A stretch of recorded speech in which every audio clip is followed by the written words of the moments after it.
Hello everyone and welcome back to the series of R&D culture at our institute. I am Dr. Ravindra Munje, Dean Research and Development, and now we will explore briefly the institute policies related to research and development activities. In the last video we talked about the R&D policy as a whole, but there are some other uh, policies related to the promotion of the research culture at the institute, and let us see all these policies very briefly. So there is a policy of the institute for providing a financial support for the short-term courses or faculty development programs related to your area of interest. You can attend these short-term courses and faculty development programs, and you will get uh, TA and DA from the institute. Detailed policy is available with me. Secondly, there is a policy for completing the NPTEL courses. You can join NPTEL course related to your subject area every semester. You can pay for the examination charges. You appear for the exam. Once you pass the exam, you have to submit your certificate, and your expenses related to the examination charges are reimbursed. There is another policy on attending the international conferences. So Institute will provide a support for traveling expenses and registration fees for the international conference or a symposium or R&D fair or R&D conclave, hackathon, that every support is provided by the Institute. The fourth financial support is related to your patents.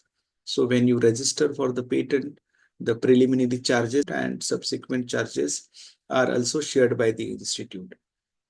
There is a support for the publication as well. If your paper is accepted for a publication in a peer-reviewed journal, top rank journal, then the financial support for the publication charges is also provided, but that is to be checked with the type of journal where you are publishing your paper.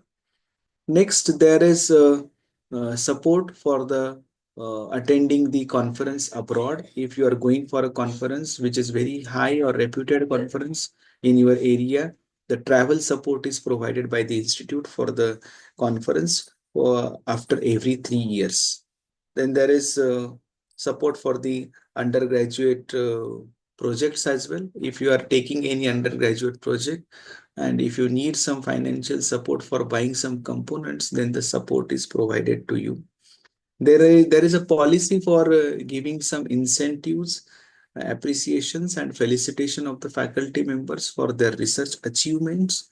So you can go through that detailed policy, like how much incentives are given to what kind of research achievement. So that policy is there with me. Uh, there is a policy of revenue sharing.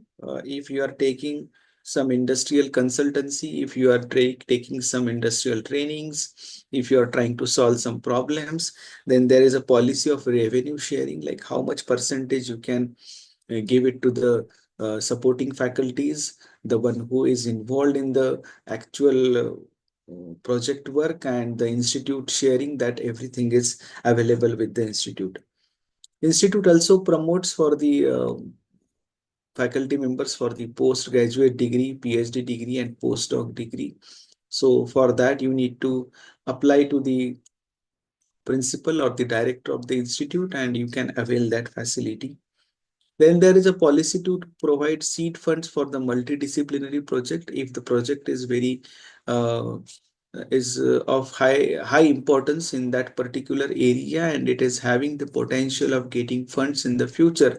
Then such a projects are funded by the institute. There is also a policy to provide additional support for the research grant. Suppose you have a research grant and you require some more money to buy some products or some machines or the systems, that additional support is also provided by the institute.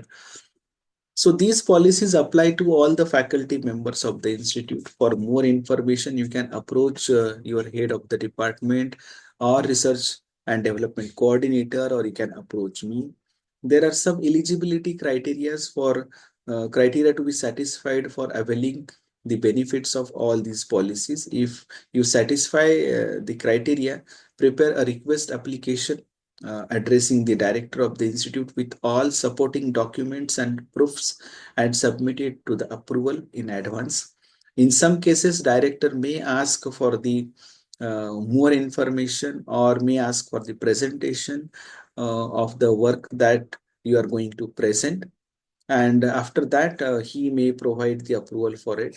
The account section may again ask for additional documents which you may have to produce at the time of release of the funds or at the time of reimbursement. Many faculty members of the institute have availed these facilities for their research work. You can also get it. That's all for this video. See you in the next video.